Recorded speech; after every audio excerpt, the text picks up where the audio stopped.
هذه الحياة تعطيك فرصة واحدة في العمر لتكون مشجعا لريال مدريد، ثم يغلق باب التوبة أمامك إلى الأبد. أن تكون مشجعا للفريق الملكي يعني أن تطبع الفرحة على جبينك وأن تكتب المسرات باسمك أينما ارتحلوا وأينما لعبوا. في ريال مدريد لا يرضون بديلا لإسعاد الجماهير العاشقة، ودوري أبطال أوروبا هو عربون المحبة والود بين الميرينغ وجماهيره.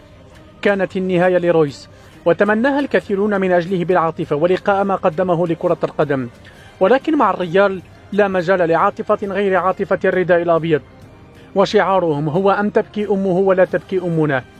في وداعية بوفون مع نهائي دوري الأبطال، وما أدراك ما بوفون أكرموه بالأربعة، فلماذا انتظرتم منهم عاطفة أمام رويس؟